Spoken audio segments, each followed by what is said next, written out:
En seulement 5 mois de pontificat, le pape Léon XIV est passé d'un style de sobriété désarmante à une série de signaux qui faisaient trembler les fidèles les plus attentifs. Des nominations surprenantes, des paroles ambiguës, des gestes symboliques qui ont divisé l'Église et laissé ouverte une question dérangeante. Où va réellement ce pontificat? Aujourd'hui, nous retraçons les 5 décisions les plus controversées qui ont suscité la controverse dans tout le monde catholique et révèlent le visage d'une Église désormais en pleine confusion. Depuis les premiers mois de son pontificat, le pape Léon XIV a signé une série de nominations qui, loin de rassurer, ont fait sourciller plus d'un dans le monde catholique traditionnaliste.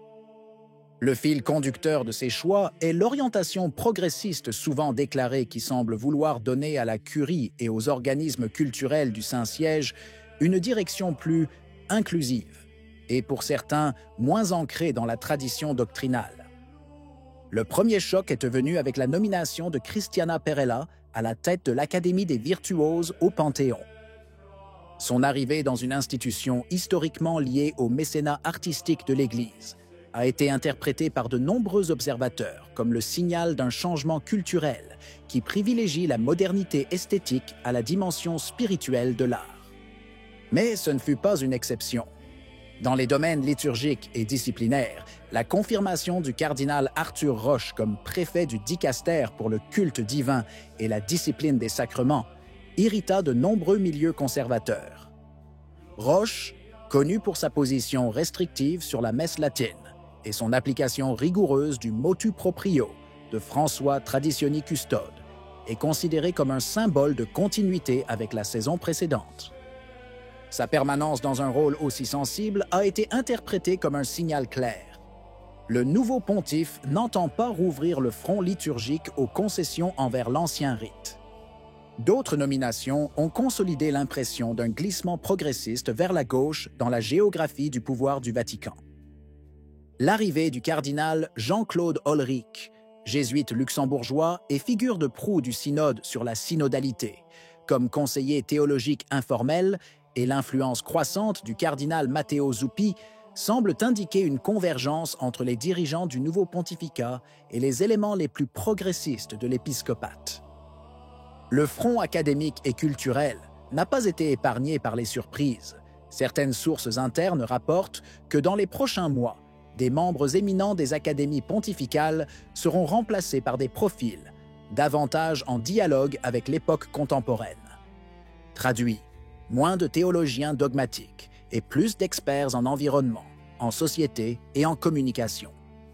Deuxième point, lorsque le cas du sénateur Dick Durbin, figure marquante du Parti démocrate et symbole de cette politique sociale si chère à certains milieux progressistes, éclata à nouveau aux États-Unis, Léon XIV intervint avec des paroles qui laissèrent sans voix de nombreux catholiques. Il nous a invités à considérer la vie publique dans son ensemble de l'homme politique, presque comme pour suggérer que l'engagement civique et humanitaire pourrait compenser d'autres choix qui restent en contraste frappant avec l'enseignement chrétien. Mais cette approche même, fondée sur la prétendue morale sélective, s'est rapidement retournée contre elle. Car la morale, comme les théologiens nous l'ont toujours rappelé, n'est pas une somme d'équilibre, mais un choix cohérent. Soit on est moral, soit on ne l'est pas. Il n'y a pas de juste milieu.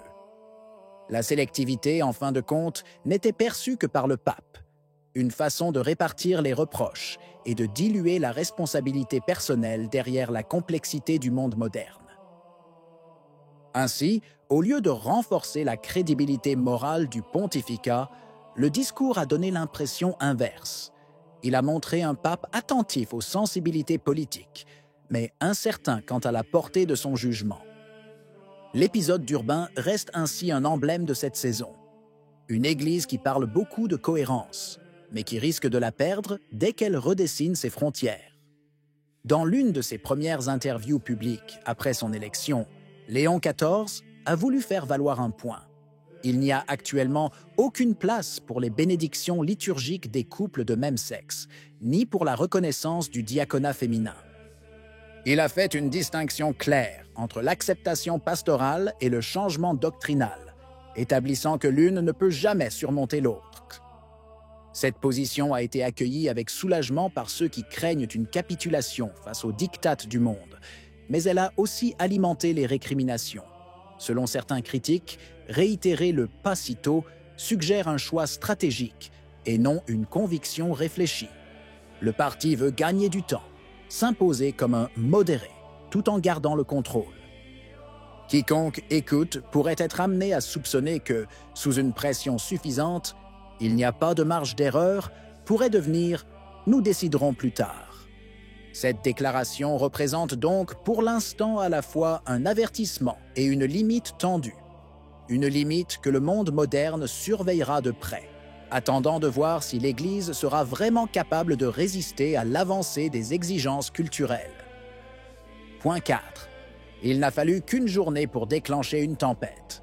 Au cœur de Rome, pendant le Jubilé, une marche arc-en-ciel a eu lieu, présentée comme un pèlerinage d'inclusion et accueillie sans restriction par les autorités vaticanes.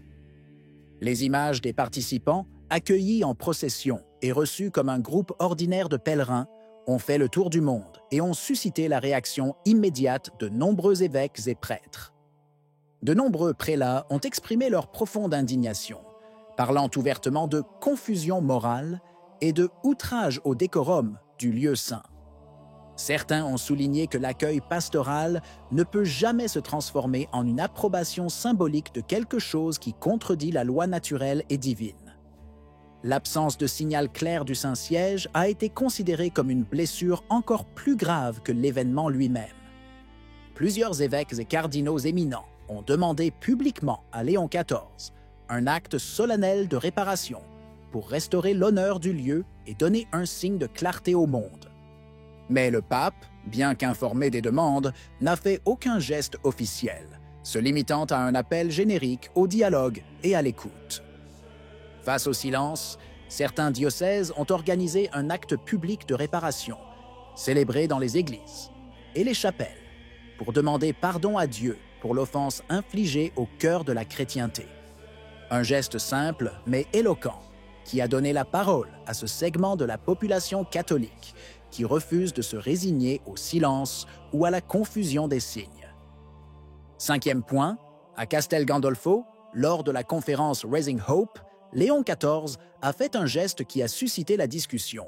Il a béni un fragment de glace du Groenland, présenté comme un symbole du soin de la création et de la fragilité environnementale de la planète.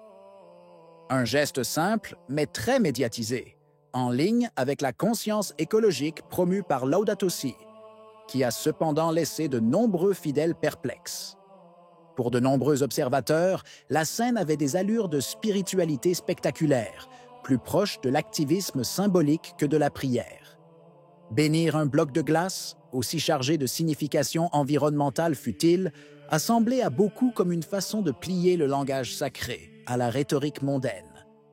Certains ont vu dans cet acte un signe de continuité avec François, et d'autres, au contraire, un signal de la façon dont l'Église semble désormais plus préoccupée de communiquer avec le monde que de parler au ciel.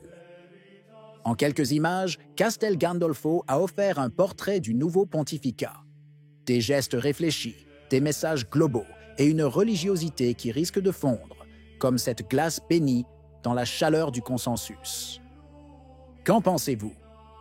Si vous avez aimé la vidéo, laissez un commentaire. Amen. Que Dieu vous bénisse.